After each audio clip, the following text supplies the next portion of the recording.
Coach, what do you think your comments last night about staying with Andrea meant to him, if he indeed heard them? Well, he should let him know he's our leading scorer. He's our go-to guy.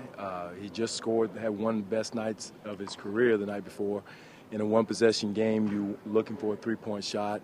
You needed his body on the floor and his presence for spacing purposes, and that did open up the lane with him on the floor. You got to respect it. He's one of a few guys that's averaged 54% from the floor, 19 points a game. You know, so he is our guy. I'm gonna go with him just like I would DeMar or Kyle Lowry or some of our leading scorers. So in a one-possession game where you do need scoring, I trust Andrea, and if it should mean that, hey, we believe in him and he's our guy.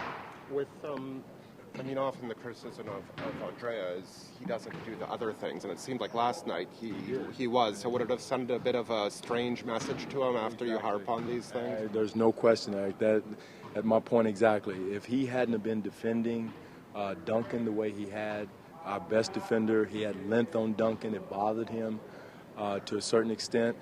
And because, JV is learning to guard that position, but Duncan has too many tricks for a rookie.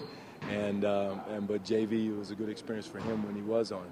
But Andrea did an excellent job of using his length and not getting tricked in the post in guarding Duncan. So if Andrea ever does get pulled, is it more likely to be for the other things? It would be for that, just getting either nothing on the defensive end or nothing on the offensive end, and that's probably the reason why I pull a lot of people, and that's why you say the rotation. Well, it's the double-edged sword: accountability plus productivity, and that's what we look for. Again, we talk about the woe is me, but we did a lot of good things, especially defense. In the last 5 games, we've gone from 24th or whatever in the league defensively in field goal percentage to 6th, and to number 3 from, I think, 29th or 30th in defending the 3.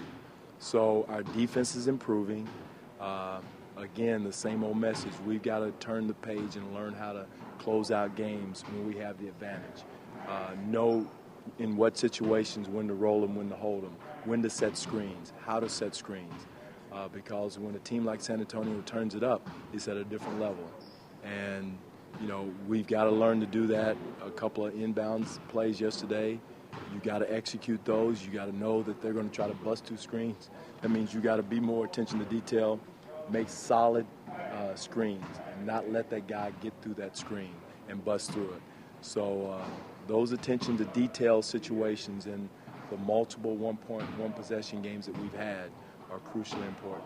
Kyle is far too smart to tell us that tomorrow's game means anything extra to him. Knowing him, do you think there's that motivation? It always is. Anytime a player goes back home or against a former team, it means something. And, I'm sure he's too prideful to say that. And, maybe he's not. He would be different if he says he's not, or if he's not excited about going back.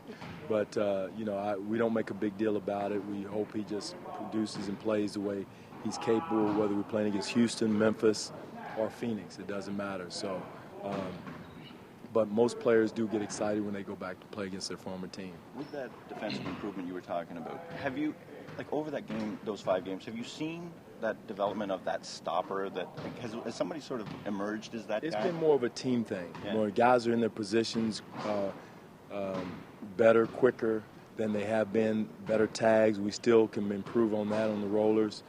But guys are more, and they're anticipating better.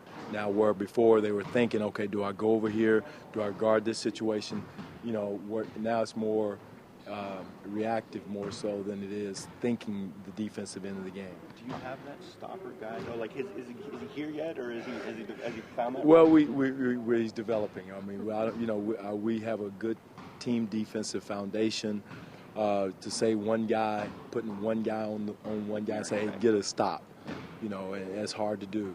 But again, I think Dominic McGuire is probably the closest thing to that role for us in that situation. With sheer amount of close games this group has been through now, can you see this becoming a strong suit for them towards the end of the season? Because they're in games that are intense. If we're not learning from this, we're not going to learn from anything. And I do believe I've gotten numerous emails from coaches around the league or texts from coaches around the league saying they've been through the same situation, and you've got to learn from it. Again, I go back to Dallas. I think we lost 6 or 7 in a row and still won a championship. And so, again, we learned from it. We drew from it. What happened, players on the bench developed, and then also, too, we learned how to close out close games. But, again, that was an experienced team. And the fine line is between continue to hard coach our players and for them to lose their spirit. And there's nothing worse in sports than an amputated spirit. So one thing I want to do is make sure we coach positively, but yet and still hold guys accountable. And so if you do see guys come out of the game a little quicker than normal, they're still being held accountable.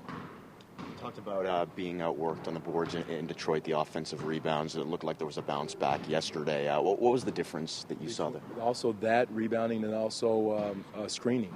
Our screens were much better. JV went from below 50% to way above, closer to 70% is where we were shooting for.